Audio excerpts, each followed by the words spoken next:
جب مسلمانوں پر مکہ میں ظلم و ستم حد سے بڑھ گیا تو نبی کریم صلی اللہ علیہ وسلم نے انہیں حبشہ ہجرت کرنے کی پرمیشن دے دی، کیونکہ وہاں کے بادشاہ نجاشی انصاف پسند حکمران تھے۔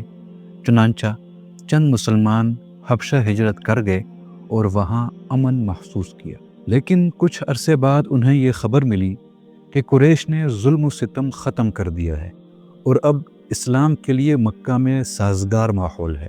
اس امید پر کچھ مہاجرین واپس مکہ آ گئے، مگر جیسے ہی وہ شہر کے قریب پہنچے تو حقیقت آشکار ہو گئی کہ قریش کا ظلم پہلے سے بھی زیادہ بڑھ چکا ہے۔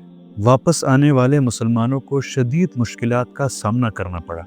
کچھ دوبارہ حبشہ واپس چلے گئے اور کچھ نے کسی نہ کسی قریشی سردار کی پناہ لے کر مکہ میں رہنے کا فیصلہ کیا۔ اب مکہ میں حالات مزید خراب ہو چکے تھے، مسلمانوں کو طرح طرح کی اذیتیں دی جا رہی تھیں، تو آپ نے ایک بار پھر اپنے صحابہ کو حبشہ ہجرت کرنے کی پرمیشن دے دی۔ اس بار 88 مرد اور 19 خواتین روانہ ہوئیں۔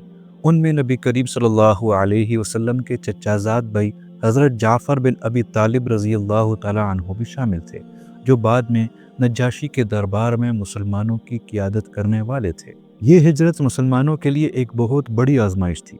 مکہ کو چھوڑنا آسان نہ تھا، مگر دین کی حفاظت کے لیے سب کچھ قربان کر دیا گیا۔ جب قریش کو معلوم ہوا کہ مسلمان حبشہ میں جا کر امن سے رہ رہے ہیں تو انہیں یہ گوارا نہ ہوا۔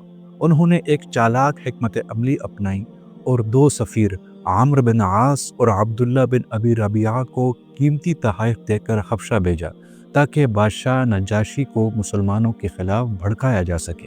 دربار میں قریشی سفیروں نے کہا، اے بادشاہ، یہ لوگ ہمارے دین سے نکل چکے ہیں، نہ تمہارے مذہب پر ہیں اور نہ ہمارے مذہب پر۔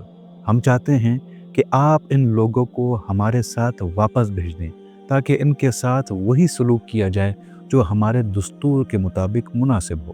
نجاشی نے مسلمانوں کو دربار میں طلب کیا۔ حضرت جعفر بن ابی طالب رضی اللہ تعالی عنہ نے حکمت اور دانائی سے اسلام کا تعارف کروایا اور سورہ مریم کی تلاوت کی، جس میں مریم علیہ السلام اور عیسیٰ علیہ السلام کا ذکر تھا۔